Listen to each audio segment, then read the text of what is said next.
9 ayat 31 ayat 30 31 ya. Oke. Kita baca ya. Pemberitahuan tentang penderitaan Yesus. Iya.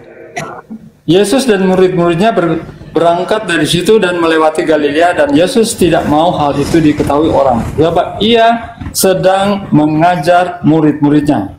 Ia berkata kepada mereka, Anak Manusia akan diserahkan ke dalam tangan manusia, dan mereka akan membunuh dia. Dan 3 hari sesudah itu ia dibunuh dan ia bangkit.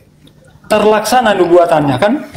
Memang sebelum terjadi itu, dia sudah katakan kepada murid-muridnya bahwa dia akan dibunuh dan dia akan bangkit pada hari yang ketiga, dan itu tergenapi. Tapi Anda tadi mengatakan dia tidak bisa dibunuh kecuali dia yang menyerahkan dirinya dan mengambilnya kembali. Nah, sekarang kenapa justru dalilnya dia mengatakan Anak Manusia akan diserahkan ke dalam tangan manusia dan dia akan dibunuh. Dia akan dibunuh. Tadi katanya tidak ada yang bisa membunuhnya kecuali dia sendiri yang menyerahkan nyawanya dan berkuasa mengambilnya kembali. Oke. Tadi saya tidak mengatakan bahwa dia tidak mau dibunuh. Ya, saya tidak mengatakan dia tidak mau dibunuh atau dia tidak bisa mati. Saya katakan bahwa dia menyerahkan nyawanya. Dia berkuasa menyerahkan nyawanya dan juga berkuasa menerimanya kembali. Itulah tugas yang aku terima dari Bapa. Jadi tapi dia mengatakan tidak ada yang bisa mengambil nyawaku. Itu kata dia. Tidak ada yang bisa mengambil nyawanya, artinya tidak ada yang bisa membunuhnya. Tapi kok di situ Anak Manusia, mereka akan membunuh dia, mereka akan membunuh dia. Mereka akan membunuh dia. Artinya Yesus yang dibunuh ini ya orang yang namanya dibunuh ya, artinya dia tidak kuasa. Faktanya dia dibunuh. Kecuali dia bunuh diri. Nah, itu baru bisa masuk karena tidak ada kekuatan yang bisa membunuh Yesus, nggak ada. Berarti Anak Manusia yang diserahkan kepada manusia ini bukan dirinya. Nah, sekarang percaya enggak Anda di dalam Kisah Para Rasul 4 nomor 11 itu Yesus adalah batu penjuru yang dibuang oleh tukang-tukang bangunan. Percaya enggak Anda? Ya, itu kan kiasan. Yesus itu sebagai batu penjuru yang dibuang oleh tukang-tukang bangunan. Itu arti kiasan, bukan arti arah harafiah. Oke. Ketika kita melihat di dalam pernyataan Yesus di Lukas 24 nomor 44, dia mengatakan harus digenapi semua yang tertulis tentang aku di dalam kitab Mazmur. Anda percaya ucapan Yesus tersebut? Ya, betul. Yang ada di dalam Mazmur 118 nomor 17, aku tidak akan mati. Itu siapa? Mazmur 100 berapa? 100 dulu. 118. Mazmur 118 ayat 17. 117 ya. Mazmur 118 ayat 17. Mazmur 117 ayat 18. Mazmur 117 itu cuma 2 ayat, Bro. 118 nomor 17. Mau 118 ayat 17 ya.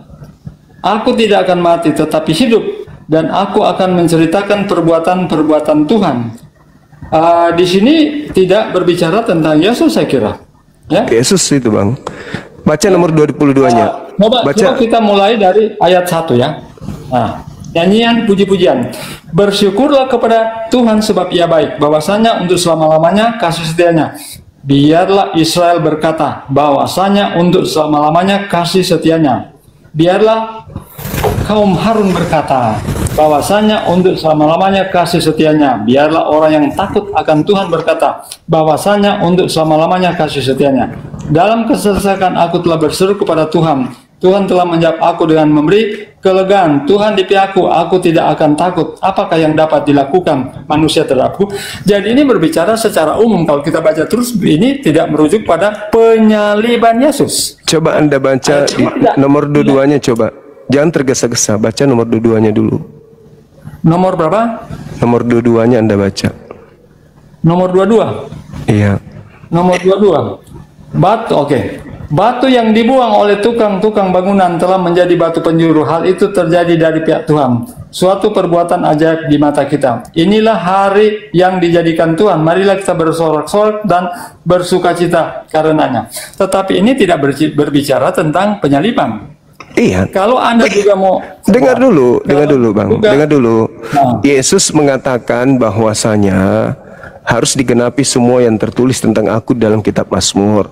Tadi di Kisah Para Rasul 4 nomor 11 Anda mengatakan itu Yesus. Itu Yesus kan? Berarti kalau dikatakan dalam Mazmur 18 nomor 22, batu penjuru yang dibuang oleh tukang bangunan itu adalah Yesus, berarti yang mengatakan aku tidak akan mati tetapi aku hidup. Dan di data nomor 18-nya itu sangat jelas dikatakan oleh Yesusnya, Tuhan telah menghajar aku dengan keras, tetapi Tuhan tidak menyerahkan aku kepada kematian, kepada maut. Itu untuk Yesus, bukan untuk yang lain. Oke.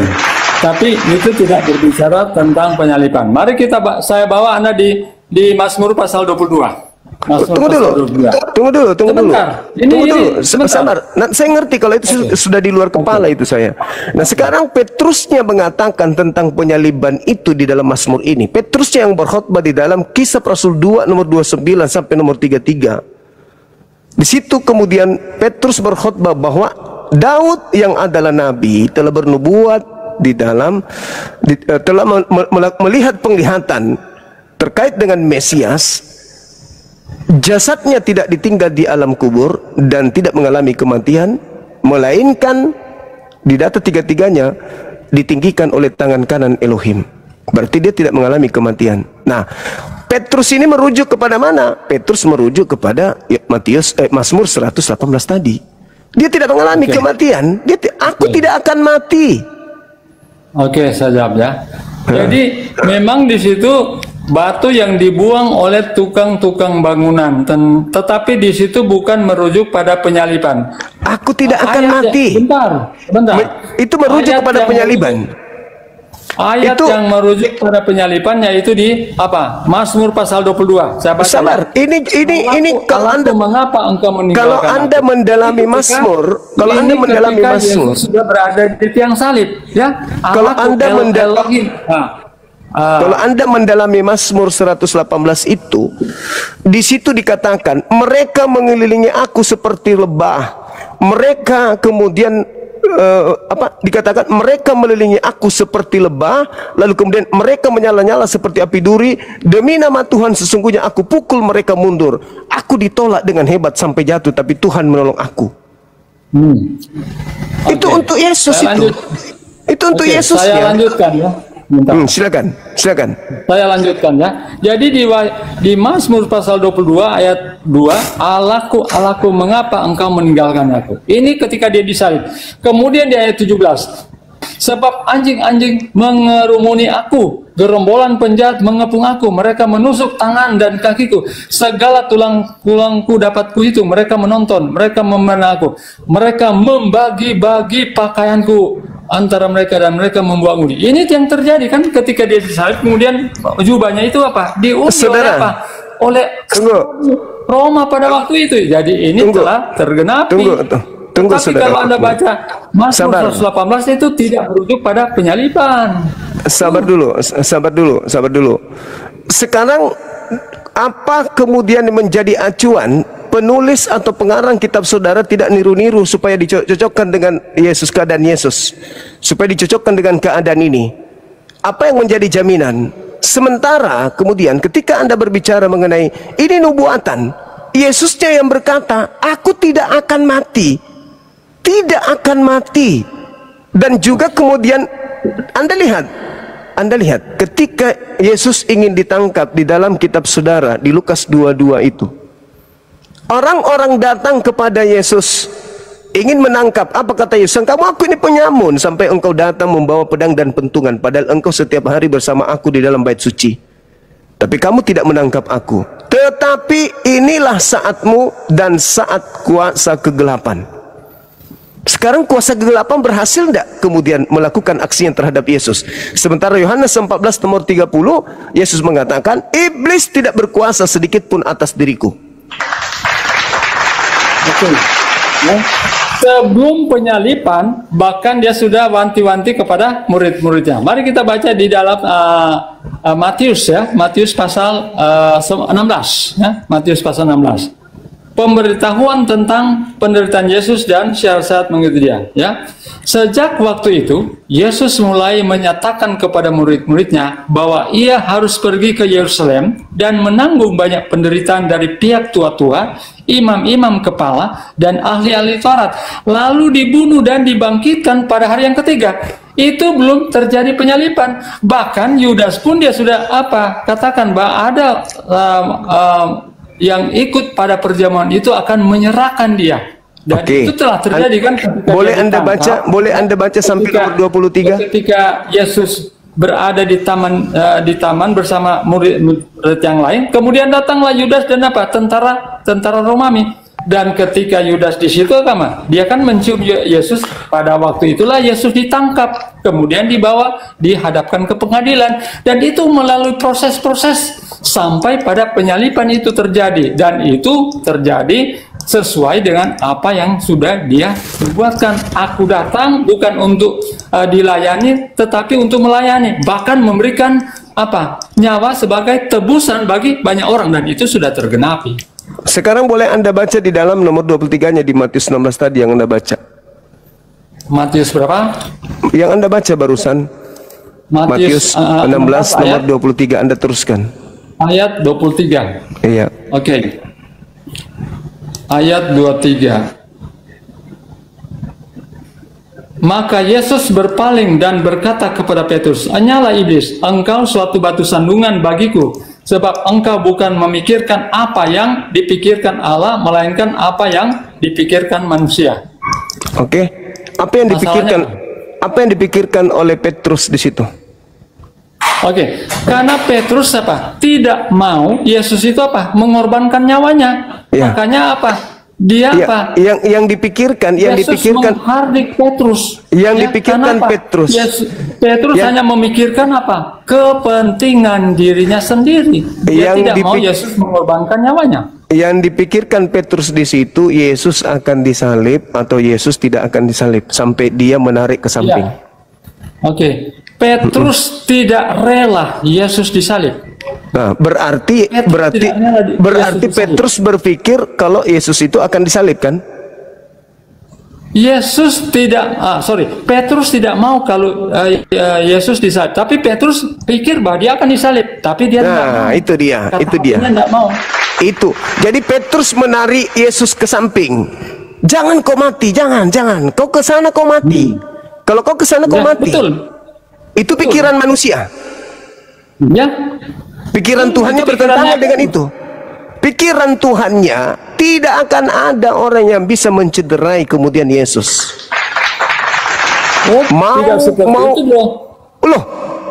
Harus ada pertentangan antara yang dipikirkan manusia. Makanya Yesus mengatakan, "Nyala iblis, kamu adalah batu sandungan bagiku. Kamu hanya memikirkan apa yang dipikirkan manusia. Kau tidak memikirkan apa yang dipikirkan oleh Elohim. Kau menyepelekan Tuhanku," maksudnya. Tuhanku itu maha perkasa, maha kuasa. Dia akan melindungi aku. Itu maksudnya. Makanya sabar. Kita buktikan. Ketika di Lukas 22 kemudian nomor 4344, orang-orang datang kan, dia kan berdoa tuh sebelum tentara Romawi datang. Dia berdoa dulu. "Ya Bapak, biarkanlah cawal ini berlalu daripadaku, tapi bukan atas kehendakku, tapi atas kehendak-Mu." Maka seorang malaikat turun dari langit, datang kepada Yesus, memberikan kekuatan kepada Yesus. Dia semakin bersungguh-sungguh berdoa dan peluhnya seperti titik darah yang bercucuran ke tanah. Itu tujuan malaikat turun memberikan kekuatan kepada Yesus. Itu apa tujuannya? Oke, malaikat datang menguatkan Yesus supaya Yesus itu kehendak Bapa yang terjadi, bukan kehendaknya. Secara manusia dia tidak secara manusia dia tidak sanggup. Tetapi oleh karena Bapa mengutus malaikat untuk menguatkan dia, sehingga apa yang terjadi? Kehendak Bapa yang terjadi. Itu yang terjadi. Oke, kita lihat. Terus izinkan saya berbicara. Jadi Yesus berdoa, malaikat turun untuk memberi kekuatan. Ketika di dalam Matius 4 atau Lukas 4, Iblis mencoba Yesus. Kata iblis, Yesus, jika engkau adalah anak Tuhan, jatuhkan dirimu ke bawah, sebab ada tertulis tentang engkau bahwa Tuhan akan datang, Tuhan akan mengutus malaikatnya agar menatang engkau di tangannya, agar kakimu tidak terantuk kepada batu. Betul tidak? Anda akui tidak itu? Saya akui. Itu tertulis di mana? Sebab ada tertulis.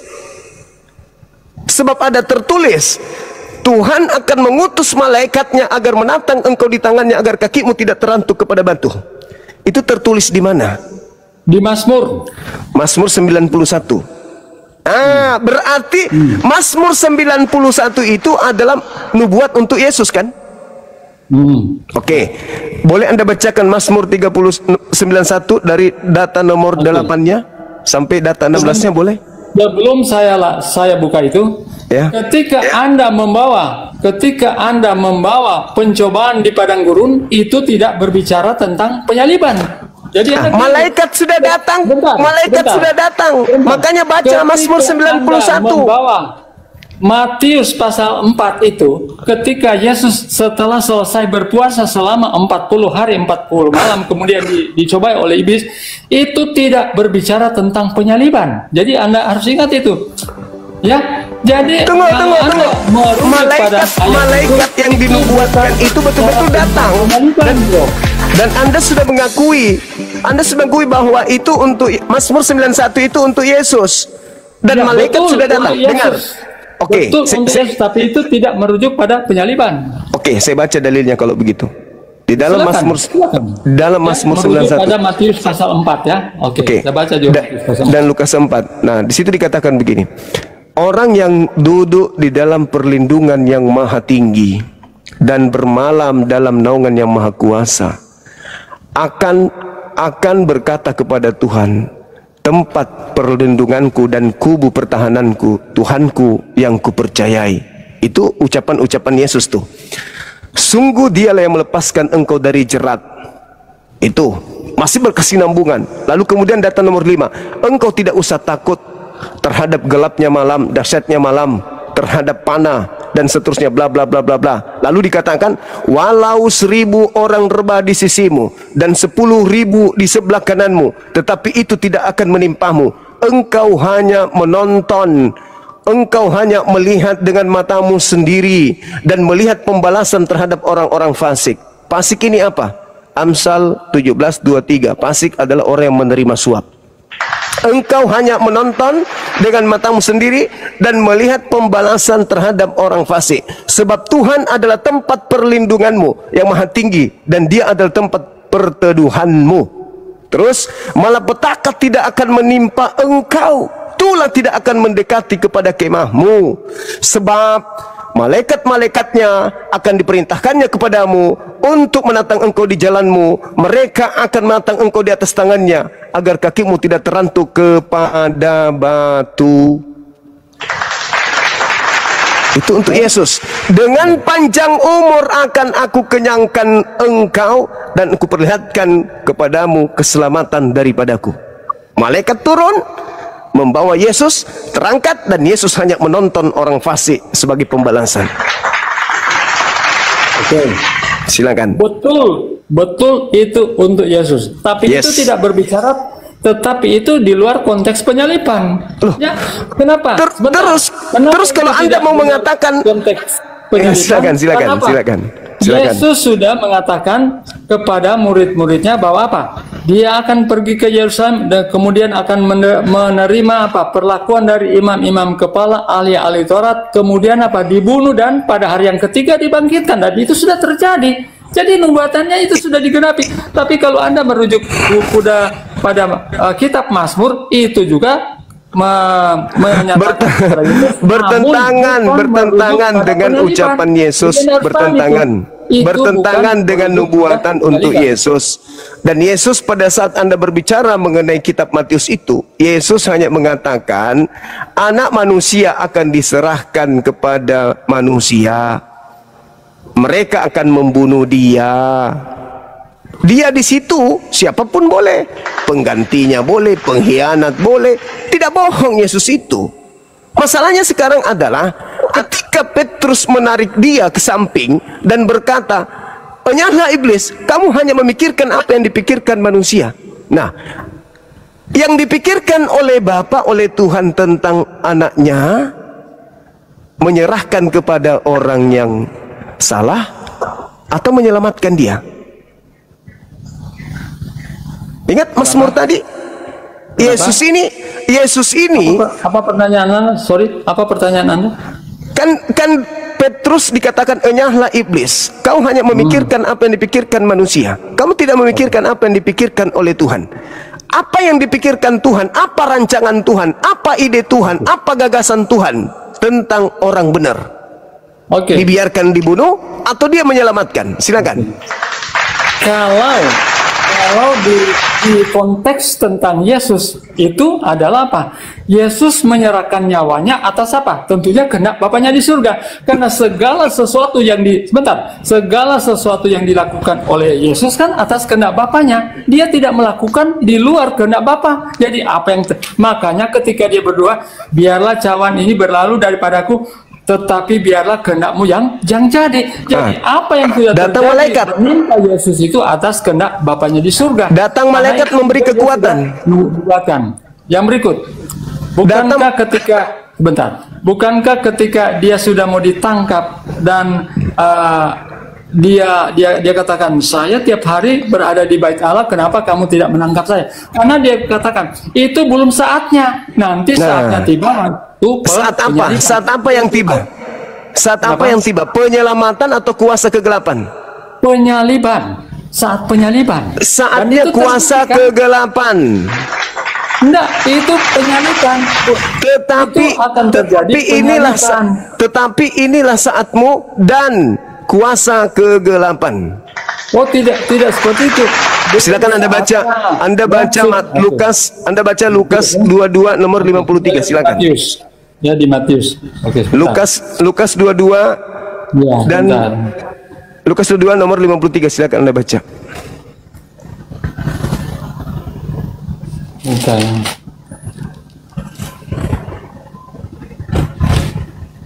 Kuasa kegelapan, kuasa iblis, penguasa dunia, itulah saat-saatnya ketika penyaliban itu terjadi. Semua Yesus uraikan.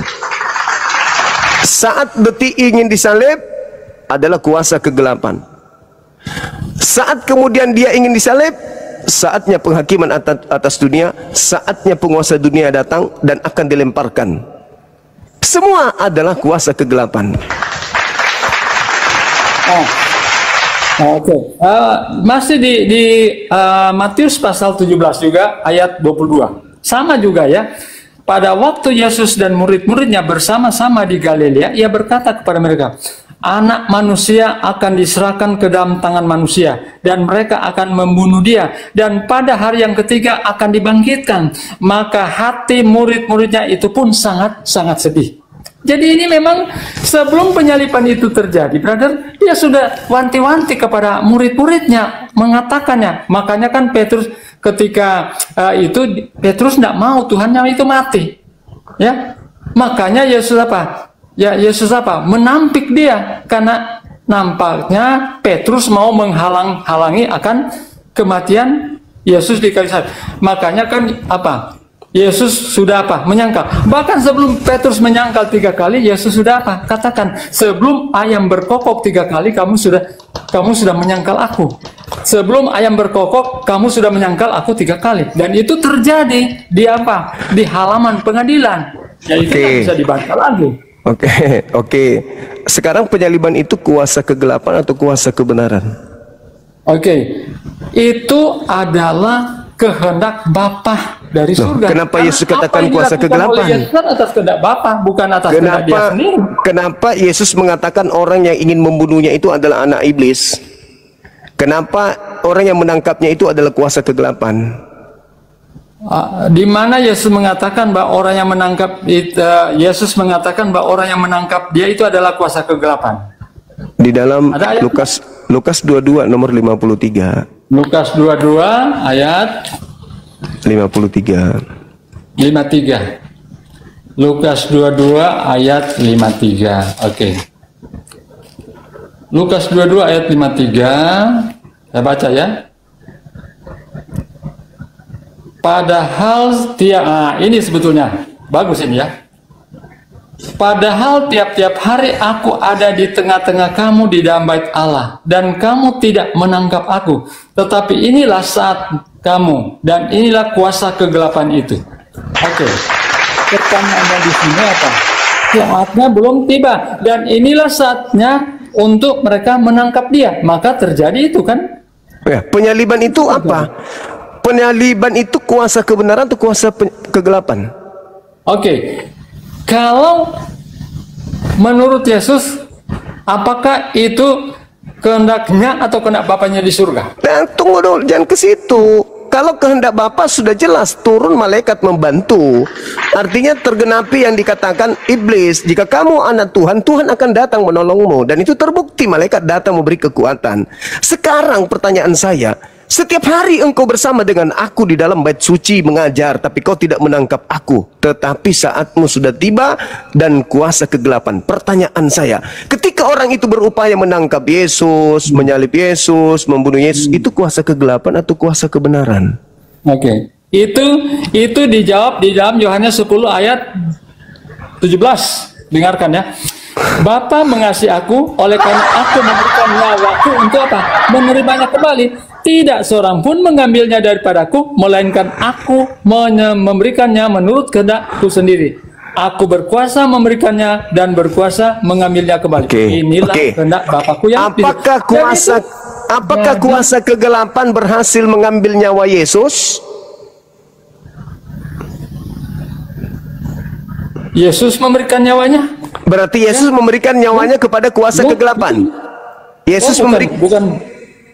Yesus mengatakan, aku datang bukan untuk dilayani, tetapi untuk melayani dan memberikan nyawaku sebagai tebusan. Oke, berarti Yesus memberikan nyawanya kepada kuasa kegelapan, begitu maksudnya? Oh, bukan seperti itu. Tidak ada dirinya memberikan kepada kuasa kegelapan. Tidak ada dalilnya. Dia memberikan dirinya kepada kuasa kegelapan. Yang tadi yang ingin menyalib Yesus itu kuasa kegelapan. Saatmu sudah tiba dan kuasa kegelapan. Tapi apakah dia memberikan kepada kuasa kegelapan? Oh tidak. Karena Anda yang mengatakan Anda memberikan. Aku tidak memberikan kepada siapapun, tapi aku berhak memberikan dan mengambilnya kembali. Anda yang menuduhnya memberikan itu. Boleh nggak Anda baca sekali lagi Yohanes 14 nomor 30? Boleh nggak? Saya baca ya. Yohanes 10 ayat 17 ya. Saya sudah paham kalau itu. Bentar. Bapa mengasihi aku, oleh karena aku memberikan nyawaku untuk menerimanya kembali. Ketika tidak kuasa pun mengambilnya daripadaku. Berarti aku memberikannya menurut kehendakku sendiri. Aku berkuasa memberikannya dan berkuasa memberikannya kembali. Berarti Yesus memberikan. Yesus memberikan. Berarti Yesus semuanya atas apa? Kehendak Bapa. Berarti Yesus memberikan nyawanya kepada kuasa kegelapan. Oh tidak, dia memberikan nyawanya, tidak di situ tidak dikatakan memberikan nyawanya sebagai kepada kuasa kegelapan, tidak ada. Saatnya sudah tiba, yaitu saat kuasa kegelapan. Ketika orang-orang itu bersama dengan Yesus belum tiba saat kuasa kegelapan, mereka bersama tidak menangkapnya kok. Makanya dikatakan, sang kamu aku ini penyamun, sampai engkau datang ingin menangkapku lengkap dengan pedang dan pentungan. Padahal setiap saat kamu bersama-sama aku dalam bait suci mengajar. Kau tidak menangkap aku. Tetapi saatmu tiba dan kuasa kegelapan. Makanya kamu harus menangkap aku. Kamu harus berusaha membunuh aku. Karena inilah saatnya kuasa kegelapan. Pertanyaan saya, apakah Tuhan menyerahkan Yesus kepada kuasa kegelapan? Tidak ada ya, karena berarti Yesus tidak disalib. Kenapa? Dia memberikan nyawanya apa? Atas kehendak Bapaknya di surga. Nah, oke. Sekarang Anda baca di dalam Yohanes 14 nomor 30. Di situ Yesus mengatakan, tidak banyak lagi aku akan berkata-kata dengan kamu, sebab penguasa dunia telah datang dan sedikit pun tidak berkuasa atas diriku. Ya, memang. Ketika kuasa kegelapan ingin menyalibkan Yesus, berkuasa nggak kuasa kegelapan ini? Kuasa kegelapan tidak berkuasa kalau apa? Bapa tidak apa? Loh, kok jadinya ke Bapa? Anda sudah belepotan. Sebentar. Yesus mengatakan Kegelapan itu dan tidak berkuasa kalau Yesus tidak menyerahkan nyawanya. berarti Yesus bertentangan dong dengan pengakuannya. Tidak lama lagi aku bersama-sama dengan kalian, sebab penguasa itu telah datang, penguasa dunia yaitu iblis telah datang, dan dia penguasa gelap itu, penguasa dunia itu sedikit pun tidak berkuasa atas diriku. Ya. Ketika iblis menginginkan pembunuhan terhadap Yesus, berkuasa enggak dia? Kuasa kegelapan itu tidak berkuasa kalau Yesus apa? Tidak memberikan nyawanya. Berarti Yesus memberikan nyawanya kepada kuasa kegelapan. Kekuasaannya ke otoritas tertinggi dari Bapaknya. Berarti Yesus memberikan dari Bapa, bukan dari kekuasaan kegelapan. Berarti Yesus memberikan nyawanya kepada penguasa gelap. Oh, bukan seperti itu. Nah, berarti dia tidak disalib. Seperti itu. Berarti tidak disalib.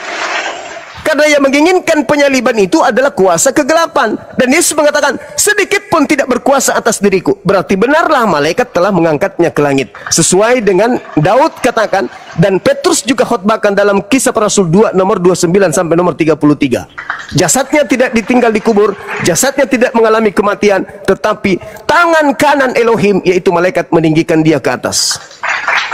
Yesus sendiri mengatakan, aku datang ke dunia ini bukan untuk dilayani, tetapi untuk melayani, bahkan memberikan nyawaku sebagai tebusan. Itu sudah terjadi. Saudara, Dia sendiri, bro. Saudara, dia sendiri, tapi atas kehendak Bapaknya di surga. Saudara, kalau itu Anda maknai tafsirannya seperti itu, saya punya penafsiran lain. Saya tidak menafsirkan. Saya tidak itu dalil. Anda akan bertabrakan dengan data-data yang lain. Kalau saya mengatakan begini, kalau saya mengatakan begini, saya mengatakan begini.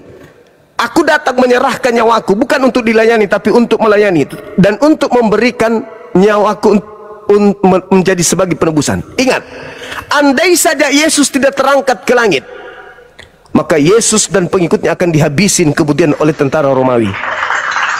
Tapi karena dia menyerahkan nyawanya kepada Bapa, terangkat demi untuk murid-muridnya yang lain, itu yang betul. Tapi tidak ada dalilnya, Yang Anda baca tadi, sebentar. Yang Anda baca tadi, tidak ada dalilnya ketika sebelum disalib dia sudah terangkat. Nanti setelah 40 hari malaikat mengatakan itu, Mazmur mengatakan itu, Petrus juga mengatakan itu. Itu bukan dalam konteks penyaliban. Jadi Kenapa Anda harus menyalibkan Yesus? Apa bedanya Anda dengan iblis yang senantiasa ingin membunuh Yesus? Kenapa harus penyaliban? Kenapa ingin kali Anda menyalibkan Yesus? Tidak ada nubuatan itu, enggak ada nubuatan. Ketika Anda mengatakan, aku datang bukan untuk dilayani, tapi melayani dan memberikan nyawaku demi penebusan banyak orang. Betul. Ketika dia masih muda, sabar. Tapi dia tidak memberikan nyawanya di tiang salib, tetapi dia berikan nyawanya diangkat ke langit sehingga murid-muridnya diselamatkan. Masih ada pengejaran. Sabar dulu. Kutanya dulu sama saudara. Ketika Yesus terangkat ke langit, apakah murid-muridnya kemudian masih mengalami penganiayaan? Waktu kapan dulu? Ya, itu pertanyaan saya. Kapan? Sederhana, bukan? Jadi tidak ada dalil. Anda ngemukakan ketika Yesus terangkat ke langit, apakah dia menyerahkan nyawanya kepada Tuhan? Pasrah. Sudah kan? Kehendakmu. Apa yang kau mau? Mengangkatmu. Ya sudah, silakan, aku serahkan. Tapi dia kemudian mengatakan, sabar dulu. Tidak ada dalil seperti itu. Yesusnya mengatakan dalam Lukas 24 nomor 44, aku harus pergi sesuai dengan apa yang tertulis tentang aku di dalam kitab Taurat. Di dalam kitab Taurat kata Tuhan, jangan kau membunuh orang yang tidak bersalah, jangan kau membunuh orang yang benar. Sekarang Yesus orang bersalah, orang benar atau gimana? Boleh nggak dibunuh Yesus? Konteksnya berbeda. Konteksnya harus sesuai dengan kehendak Bapa. Makanya tadi dikatakan, nyala iblis. Kamu memikirkan apa yang dipikirkan manusia, kau tidak memikirkan apa yang dipikirkan oleh Tuhan. Tuhan mengatakan, jangan kau membunuh orang yang benar, jangan kau membunuh orang yang tidak bersalah, sebab aku Tuhan tidak akan membenarkan orang yang bersalah. Yesus orang benar. penyaliban itu Kok di luar salib konteks. lagi, Ya, saudaraku? itu Dengarkan. yang Anda kemukakan itu di Oke. luar konteks penyaliban. Oke, Itu di sekarang luar konteks Anda, penyaliban. saudara, sekarang saya lihat Anda itu gila salib. Saya mau tanya, menurut orang Yahudi berdasarkan kitab Torah, syarat untuk disalib itu apa? Orang yang jahat. Orang jahat. Ya. Yesus jahat nggak? Yesus jahat nggak? Yesus tidak jahat, tapi dia Oke. punya misi.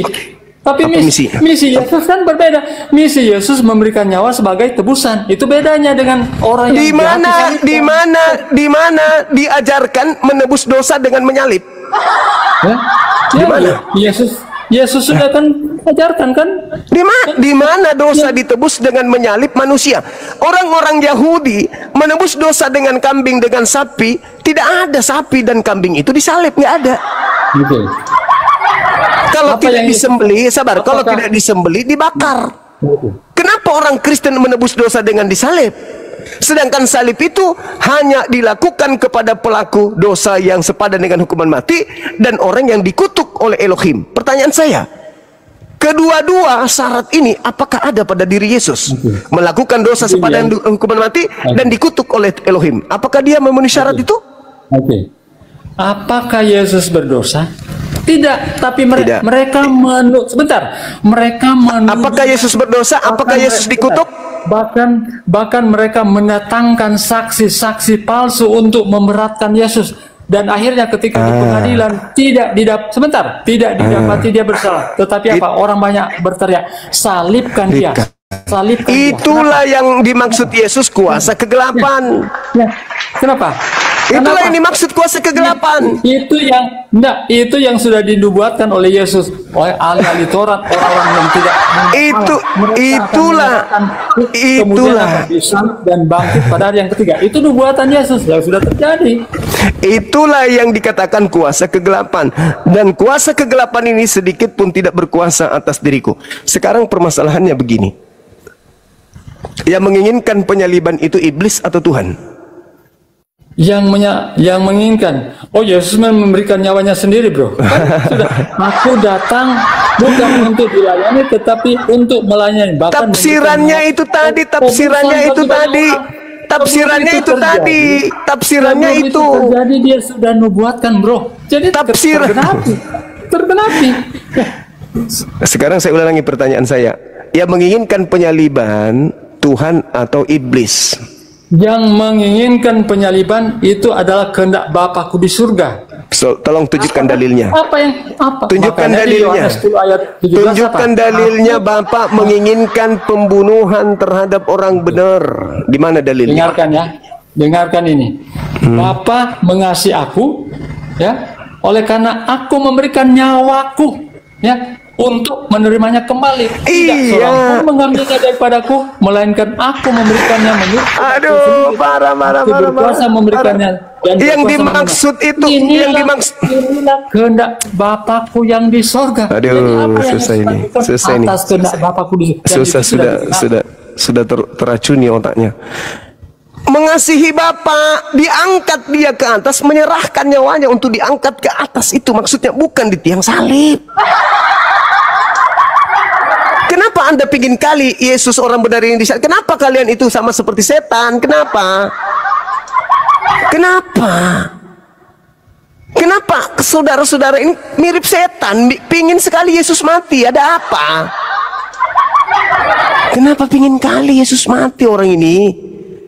Sementara Tuhan mengatakan, jangan kau membunuh orang yang benar, jangan kau membunuh orang yang tidak bersalah, sebab aku Tuhan tidak akan membenarkan orang yang bersalah. Nubuatan Yesus. Nubuatan terus. Saudara yang mengerti tentang kitabnya Yahudi, Anda atau orang Yahudi? Sedangkan orang-orang Yahudi, ahli Taurat, mahkamah agama, orang Farisi, imam kepala sudah berkumpul. Tidak ada yang menjadikan kemudian kitab Torah itu, kitab Tanakh itu sebagai nubuat untuk Yesus.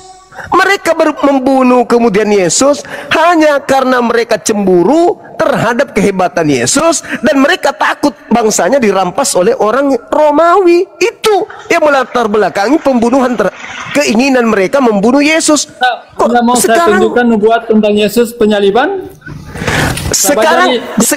Sekarang coba sekarang yang saya sampaikan kepada saudara tadi, sudah berapa nubuat yang saya sampaikan kepada saudara?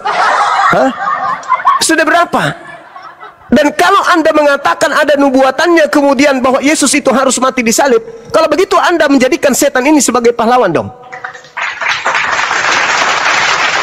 Berarti Anda menjadikan iblis sebagai pahlawan. Kenapa? Lukas 22 nomor 3, iblis merasuki Yudas. Akibatnya Yudas melaporkan Yesus, mengkhianati Yesus. Aku berkuasa Itu sudah kujelaskan, kalau dia berkuasa memberikan nyawanya dan menerimanya kembali, berarti dia bukan yang disalib. Pengertian itu adalah dia diangkat ke langit. Tidak ada yang mampu membunuh dia. Dia terangkat ke langit. Tak ada yang kekuatan yang bisa membunuhnya. Tidak ada. Di dalam Alkitab tidak ada terangkat di langit sebelum dia disalib, bro. Nanti setelah disalib, mari kita buktikan. Kita buktikan. Ya, berani Anda baca Lukas 22 nomor 69? Silakan dibaca. Anda yang baca. Apa? Lukas berapa? Lukas 22 nomor Lukas 68 22, ya. nomor 69. Jangan lagi Anda plesetkan, itu Bible Anda sendiri. Lukas 22 ayat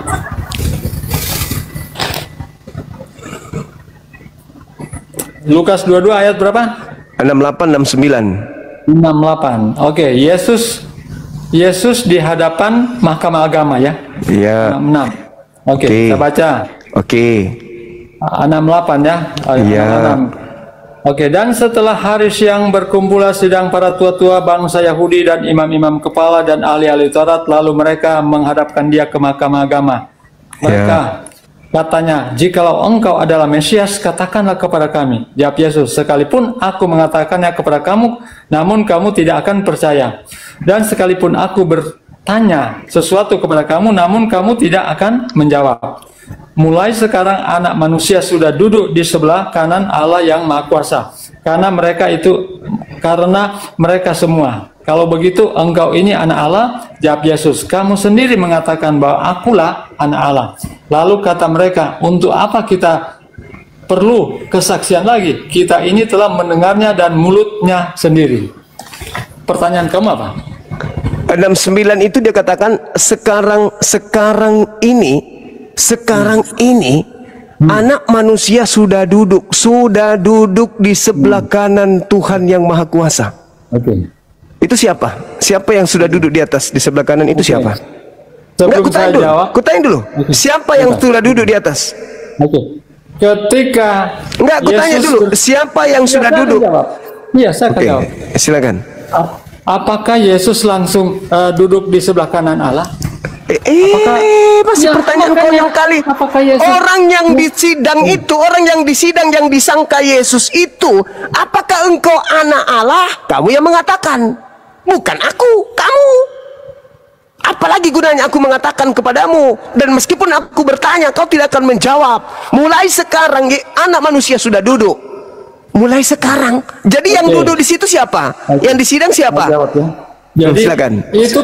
Itu pertanyaan sama dengan begini. Ketika salah satu orang yang di sebelah kiri atau kanan apa Yesus katakan? Hari ini juga kamu berada di apa? Berada di mana? Ya. Apa? Berada di mana? Yesus katakan kepada orang itu bohong, itu pembohongan. Ini sama itulah bukti. Itulah bukti bahwa itu bukan dia langsung ke surga. Itulah bukti semuanya bahwa itu juga bukan Yesus. Hari ini juga engkau akan bersama dengan aku. Dengar. Hari ini juga engkau akan bersama-sama dengan aku di Firdaus. Faktanya dia malah ke dunia orang mati. Bohong. Itu bukti bukan Yesus. Yang kedua, orang yang disidang ini loh, yang sendiri mengatakan sekarang juga anak manusia sudah duduk di sebelah kanan Elohim. Itu apa? ungkapan, bukan berarti ketika dia katakan itu dia langsung ke sana. Ketika dia naik di surga, ada di Anda kan mengatakan mana buktinya? Anda bertanya kepada saya, mana buktinya Yesus itu sudah terangkat sebelum penyaliban? Saya kasih data.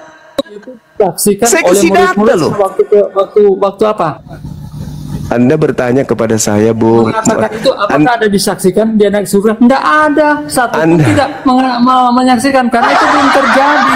Anda bertanya kepada saya, mana dalilnya Yesus sudah diterangkat ke langit sebelum penyaliban? Tak kasih data. Anda mengatakan itu perumpamaan. Kacau. Kacau saudara Ferry. Kacau. Yang saya heran nih teman-teman sekalian, kenapa orang ini pingin sekali Yesus itu disalib, sama seperti si Billy Sisis.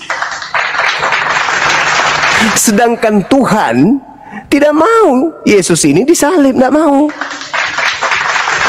Tapi kenapa dia? Jadi benarlah kata Al-Quran, wa ikhwanuhum yamuddunahum fil ghayyi tsumma la yuqsirun. Saudara-saudara iblis itu adalah orang-orang kafir yang membantu setan untuk durhaka kepada Tuhannya. Innal ladzina amanu yuqatiluna fi sabilillah wal ladzina kafaru yuqatiluna fi sabilit tagut. Orang-orang kafir itu berjuang di jalan iblis. Berjuang di jalan iblis. Dia memperjuangkan, dia menjadi prajurit-prajurit setan untuk melanjutkan keinginan setan agar manusia itu tersesat. Faqatilu awliya as-syaitan.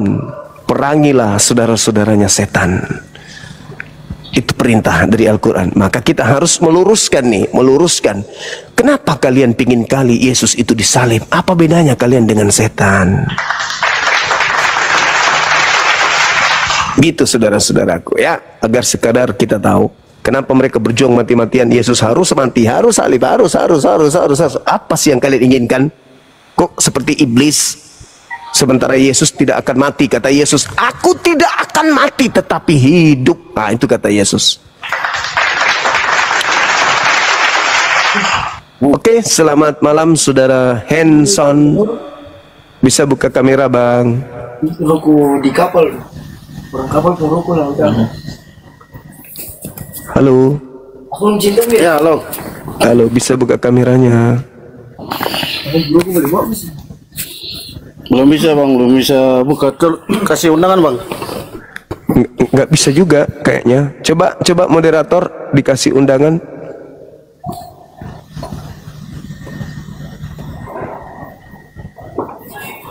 Bisa ya? Belum bisa bang. Belum bisa. Gimana Bang Handi? Moderatornya di bawah.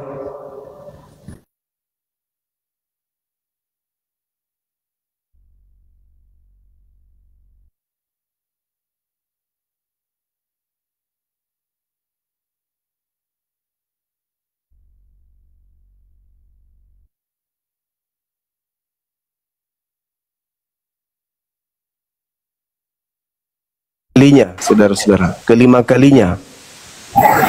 Ini benar-benar kuat.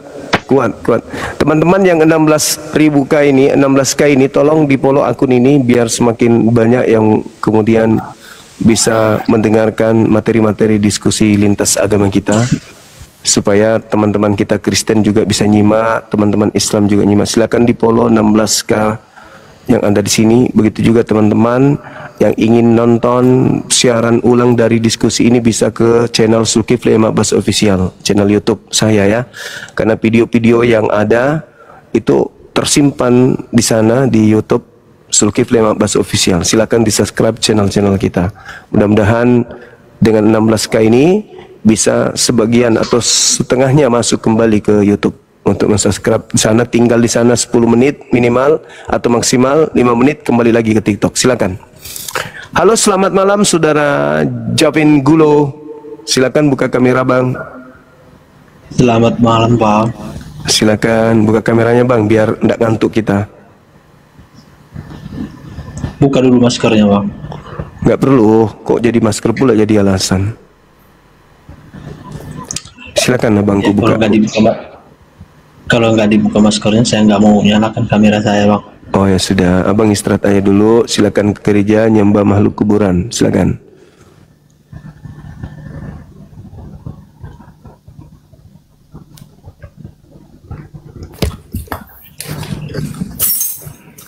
Halo, selamat malam. Selamat malam, Bang Juma, menyala. Siap. Iya, silakan buka kameranya, Bang. Dari sekte mana ini? Katolik. Bentar, saya pakai baju bentar ya, teman-teman. Siap. Bajuku.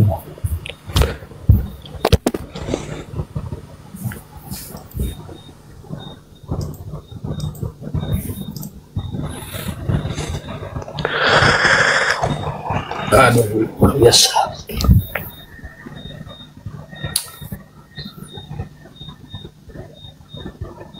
Ya.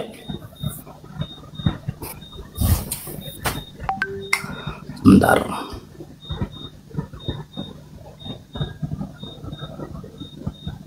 Oke.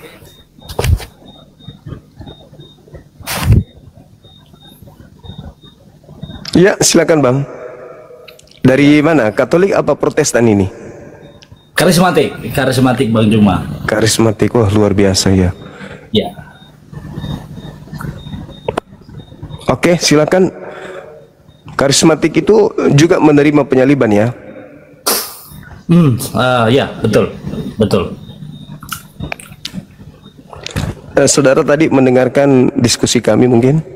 Belum, saya baru masuk ini, Bang Juma. Saya baru masuk pula ini. Oke. Baik. Gimana? Jadi gini, saudara Kristen ini, karismatik ini adalah orang-orang yang dienakkan gitu loh. Ya. Orang yang paling nikmat dalam beragama karena dengan matinya Tuhannya di atas salib, orang Kristen bukan lagi hamba Tuhan, tetapi orang Kristen itu menjadi anak Tuhan dan pewaris surga. Ya. Dengan bangkitnya Tuhan mereka dari kubur, Ya. orang Kristen kemudian dipercaya kepercayaannya itu benar dan kemudian mereka tidak hidup lagi di dalam dosa, kan gitu ya.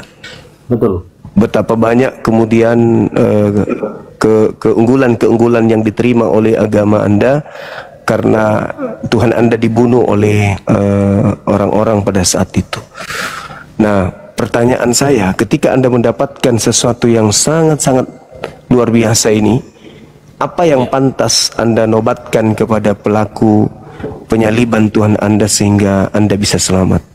Pahlawankah atau penjahat? Silakan. Untuk penyaliban Tuhan Yesus, Bang Juman, mungkin itu sudah nubuatan dari perjanjian lama ya. Memang dia harus mati untuk manusia, untuk menyelamatkan manusia. Justru kita berterima kasih sama Tuhan sudah mati untuk kita ya, bukan kepada orang yang membunuhnya ya atau melakukan hal itu. Nah, kalau menurut saya secara pribadi, bisa tidak Tuhan Anda mati tanpa mereka membunuhnya? Itu pertanyaan-pertanyaan seperti itu sebenarnya menjebak ya. Kalau dulu orang-orang mungkin seperti orang ateis ya, jadi pertanyaan mereka seperti begini: kenapa Yesus harus disalibkan? Kenapa